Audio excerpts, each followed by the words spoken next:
L'histoire ne commence pas sous les feux des projecteurs, mais dans le silence sacré des archives secrètes du Vatican. Un cardinal âgé, le plus proche confident du pape Léon XIV, parcourt un couloir faiblement éclairé. Sur ordre du Saint-Père, il cherche un manuscrit rarement consulté, un texte mystique connu sous le nom de « Les prophéties du seuil ».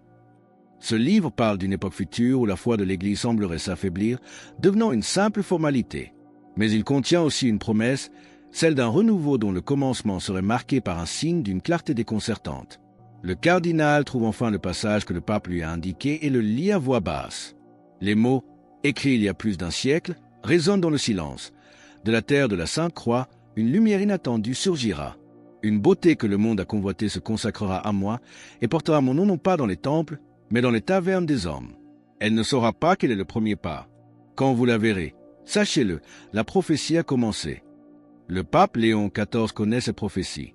Il ne l'attend pas avec anxiété, mais avec la patience contemplative de ceux qui savent que le temps de Dieu n'est pas celui des hommes. Il attend le signe. Comme petit merci de nous rejoindre aujourd'hui, nous offrons un moment de bénédiction partagée. Commentez avec le mot foi si vous êtes ouvert à recevoir une pensée finale spéciale dédiée à tous ceux qui participent. Et s'il vous plaît, appuyez sur « J'aime » si vous appréciez ce moment. Ce secret, gardé par une poignée d'hommes au cœur du Vatican, est le prélude silencieux à un événement qui va bientôt secouer le monde. Restez bien avec nous, car au fur et à mesure que notre histoire se déroule, nous allons découvrir le visage de cette femme au centre de la prophétie et l'acte de foi incroyable qui mettra tout en mouvement. Pendant que le Vatican attendait en silence, à des milliers de kilomètres de là, au Brésil, une jeune femme, sans se douter du destin qui pesait sur elle, se préparait à accomplir un geste si audacieux qu'il allait attirer l'attention du monde entier et donner vie à la prophétie. Loin de Rome, dans la ville animée de Guanha, au Brésil, vivait une jeune religieuse connue sous le nom d'Irma Eva. Avant de prononcer ses vœux, le monde la connaissait sous un autre nom, Camila Cardoso, une mannequin de grand succès dont le visage ornait les couvertures des magazines. Elle était, littéralement, une beauté que le monde a convoitée. Pourtant, au sommet de sa carrière, elle a tout abandonné pour répondre à un appel plus profond, rejoignant une congrégation missionnaire dédiée aux œuvres sociales. Sa communauté, qui soutenait des centaines de familles dans le besoin, faisait face à des difficultés financières. C'est alors que Irma Eva eut une idée audacieuse, une inspiration qu'elle sentait venir de Dieu. Si les gens ne venaient plus aussi souvent à l'église, alors l'église devait aller à eux. Et où se trouvaient les gens? Dans les rues, sur les places et même dans les bars. Armée d'un simple panier rempli de chapelets faits à la main, elle décida de porter son message dans un des lieux les plus improbables, un bar branché du centre-ville. Elle entra, son habit de religieuse créant une onde de silence et de curiosité au milieu de la musique et des conversations. Avec un sourire serein, elle se déplaçait de table en table, offrant ses chapelets non pas comme une simple vente, mais comme une invitation silencieuse à la prière. C'est alors qu'un jeune homme la reconnut. Stupéfait, il sortit son téléphone et filma la scène, postant la vidéo avec une légende incrédule. La mannequin Camila Cardoso est maintenant une religieuse qui vend des chapelets dans un bar. Le monde est fou. En quelques heures, la vidéo devint une tempête sur Internet, partagée des millions de fois. Des gens du monde entier étaient fascinés. Mais Irma Eva était loin d'imaginer que son image ne faisait pas que traverser les écrans de téléphone, mais qu'elle était sur le point de franchir les murs millénaires du Vatican pour atterrir sous les yeux de l'homme qui attendait son signal.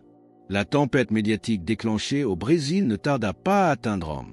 Dans les bureaux du Vatican, la vidéo de la Freira ex-mannequin était sur toutes les lèvres, suscitant un mélange de curiosité, d'amusement et, pour certains, d'inquiétude. Mais pour le vieux cardinal, le gardien de la prophétie, ce n'était ni une anecdote ni un scandale. C'était un tremblement de terre spirituel. Il se précipita vers les appartements pontificaux, le cœur battant. Il trouva le pape Léon XIV en prière, comme toujours. Sans un mot, il lui présenta une tablette affichant la vidéo virale. On y voyait Irma Eva, sereine au milieu du bruit, offrant un chapelet. Le cardinal posa à côté de la tablette le vieux manuscrit des prophéties du seuil, ouvert à la page cruciale. Le pape regarda la vidéo. Son visage ne trahit aucune surprise. Il y avait seulement une profonde et sereine reconnaissance, comme celle de quelqu'un qui voit enfin un événement longtemps attendu. Il leva les yeux de l'écran vers le texte ancien, puis de nouveau vers le visage de la jeune religieuse. Les mots de la prophétie semblaient prendre vie. Une beauté que le monde a convoitée portera mon nom dans les tavernes des hommes. Il voyait la lumière qu'il avait lui-même entrevue en vision. Après un long silence qui semblait contenir toute l'histoire de l'Église, il se tourna vers son confident. Sa voix était un murmure, mais elle portait le poids d'une certitude absolue. Il fit alors son annonce secrète, les 3 mots qui allaient tout changer. La prophétie a commencé. Le cardinal sentit un frisson le parcourir. Le signe était là, indéniable. Avec ces 3 mots, le pape Léon XIV n'avait pas seulement confirmé un événement, il avait inauguré une nouvelle ère. Mais cette connaissance secrète posait une question redoutable. Que faire maintenant? Comment le Vatican devait-il réagir face à un signe divin si public et pourtant si peu orthodoxe? La réponse du pape allait surprendre même son plus proche confident. La réponse du pape Léon XIV ne fut pas une déclaration publique, mais une convocation secrète. Dans une salle discrète de la Bibliothèque Vaticane, il réunit le petit cercle de cardinaux qui partageaient le secret de la prophétie. La tension était palpable. Un cardinal suggéra de faire venir discrètement la religieuse à Rome pour l'interroger, pour comprendre si elle était authentique ou simplement une jeune femme en quête d'attention.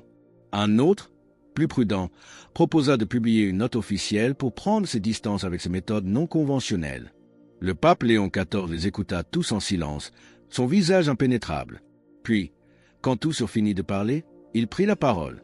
Sa voix était calme, mais portait une autorité qui ne laissait aucune place à la discussion. « Nous n'interférons pas, nous ne la contacterons pas, nous allons observer, et nous allons prier, dit-il. Il fit une pause, son regard passant sur chacun des cardinaux. L'Esprit souffle où il veut.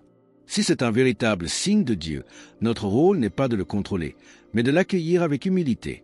L'Église entre dans une nouvelle ère.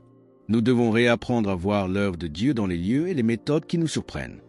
Si vous croyez que l'Esprit de Dieu agit encore aujourd'hui de manière inattendue et puissante, au-delà de nos traditions et de nos attentes, partagez « Amen » dans les commentaires ci-dessous. Le pape se leva alors, signifiant que la discussion était terminée. Je veux que soit créé un nouveau dossier. Ordonna-t-il. Son nom sera Signa Temporum Novorum, les signes des nouveaux temps. Et le premier document à y être placé sera le rapport sur l'événement au Brésil. Nous documenterons, nous prierons et nous attendrons. L'ordre était donné. Un dossier secret était ouvert. Mais pendant que le Vatican choisissait le silence et l'observation, au Brésil, Irma Eva faisait face à une tempête d'un autre genre. La célébrité soudaine, les interviews et les jugements du monde. Elle devait maintenant naviguer seule dans cette nouvelle réalité, sans savoir que ses actions étaient désormais considérées comme la première lueur d'une aube nouvelle pour l'Église. Pendant que le Vatican entrait dans une phase de silence et d'observation secrète, le Brésil était en pleine effervescence. Irma Eva, propulsée au rang de phénomène national, se retrouva au centre d'une tempête médiatique. Les invitations pour des interviews affluaient. Après avoir prié et consulté sa communauté, elle accepta de participer à l'une des émissions de télévision les plus regardées du pays, non pour sa propre gloire, mais pour donner de la visibilité à sa mission. Face à l'animateur sceptique et à des millions de téléspectateurs, elle fit preuve d'une grâce et d'une intelligence qui déconcertèrent beaucoup de monde. Lorsque l'animateur la questionna sur sa beauté et si les compliments ne la rendaient pas vaniteuse, elle répondit avec un sourire désarmant. « Je ne suis pas vaniteuse, non. Mais en vérité, qui n'aime pas un compliment? C'est humain. La différence, c'est que cette beauté n'est pas ma création. C'est un don de Dieu, et j'essaie de l'utiliser pour sa gloire. » Elle admit avoir reçu des demandes en mariage et des propositions de toutes sortes depuis que sa vidéo était devenue virale, mais elle réaffirma sa position avec une fermeté douce. Son engagement est envers Jésus. Être l'épouse de Jésus est l'une des plus belles vocations qui existent, expliqua-t-elle. Au moment même où l'on renonce au monde, on reçoit tout en retour. Ces paroles, pleines de conviction et de joie, eurent un impact profond. La réaction du public fut intense et polarisée. Beaucoup, y compris des célébrités, louèrent son courage et son authenticité. D'autres la critiquèrent, l'accusant d'exhibitionnisme ou de chercher la fama qu'elle avait prétendument abandonnée. Chaque réponse, chaque sourire, chaque affirmation de sa foi était scrutée non seulement par le public, mais aussi, à son insu, par les yeux attentifs de Rome. Sa manière de naviguer dans la tempête médiatique ne faisait que confirmer au pape et à ses confidents que le signe était non seulement authentique, mais aussi d'une force et d'une sagesse inattendues. Et cela allait les pousser à prendre une nouvelle mesure secrète. Au Vatican, le pape Léon XIV et son cardinal confident examinaient les coupures de presse et les extraits d'interviews venant du Brésil. Le cardinal était impressionné. Le monde l'attaque avec des questions sur la vanité, et il répond avec une théologie simple mais profonde, dit-il. Le signe est plus fort que nous l'imaginions. Le pape hocha la tête, un rare sourire se dessinant sur ses lèvres. Elle a le cœur d'un anachorète et le courage d'un apôtre, murmura-t-il. Mais une telle lumière attire inévitablement l'obscurité. Elle ne peut pas rester seule. C'est alors qu'il prit sa nouvelle mesure secrète. Il n'allait pas envoyer un dignitaire ou un message officiel. Ce serait trop bruyant, trop humain. Au lieu de cela, il fit appel à un humble frère franciscain, un homme âgé connu pour sa discrétion et sa vie de prière intense. Sa mission était simple et secrète, se rendre au Brésil, non pour contacter Irma et Eva, mais pour devenir son gardien spirituel invisible. Il devait la suivre de loin, prier pour elle sans relâche et être une présence protectrice et silencieuse contre les attaques spirituelles que sa mission attirerait sans aucun doute. Quelques jours plus tard, ce frère arrivait à Guania, un homme simple perdu dans la foule. Il observait de loin Irma et Eva continuer son travail, faisant face aux journalistes et aux critiques avec une grâce inébranlable. Personne ne remarqua ce moine discret, mais sa prière constante formait comme un bouclier invisible autour de la jeune religieuse et de sa mission. Pour rejoindre notre communauté et ne manquer aucune histoire inspirante qui révèle comment la foi agit dans le monde de manière visible et invisible, pensez à cliquer sur « J'aime » et à vous abonner. Avec un gardien secret veillant sur elle, la mission d'Irma Eva était désormais protégée par l'ombre bienveillante de Rome. Mais la prophétie n'avait annoncé que le commencement. Quelle était la prochaine étape? Et quel rôle final le pape Léon XIV et la religieuse brésilienne joueraient-ils, sans jamais se rencontrer, dans le grand dessein de Dieu pour son Église?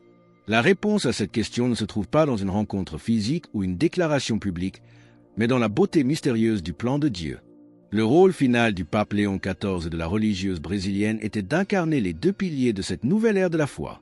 Ils étaient les deux faces d'une même pièce, travaillant en parfaite harmonie spirituelle, sans jamais avoir besoin de se rencontrer. Irma Eva était la lumière visible. Elle représentait la foi courageuse, active et missionnaire qui n'a pas peur de sortir des murs de l'Église pour aller à la rencontre du monde là où il se trouve, même dans les lieux les plus sombres et les plus bruyants. Elle était la preuve que la joie et la vérité de l'Évangile pouvaient toucher les cœurs partout. Le pape Léon XIV, quant à lui, était le gardien silencieux. Il incarnait la foi contemplative, cachée et priante qui constitue le fondement de l'Église. Depuis le cœur du Vatican, sa prière constante et sa vigilance silencieuse formaient un bouclier spirituel, une source de force invisible qui soutenait et protégeait la mission d'Irma Eva sans qu'elle le sache. Elle était les mains qui agissaient dans le monde. Il était le cœur qui battait en prière à Rome. La prophétie n'annonçait pas un seul événement, mais le début d'une nouvelle synergie dans l'Église, un équilibre entre l'action audacieuse et la contemplation profonde. La véritable conclusion de cette histoire est que le renouveau de la foi a besoin de ces deux vocations. Il a besoin des Irma Eva qui osent aller de l'avant et des papes Léon qui soutiennent la mission par le silence et le sacrifice de la prière. Alors que nous concluons sur cette vision d'une Église vivante et unie dans la diversité de ses appels, nous vous invitons à déclarer votre foi. Commentez « Jésus est roi ci-dessous » pour affirmer cette vérité avec nous. Et votre parcours spirituel ne doit pas s'arrêter ici. Cliquez sur la vidéo qui apparaît maintenant sur votre écran pour un autre message puissant que nous avons préparé pour vous.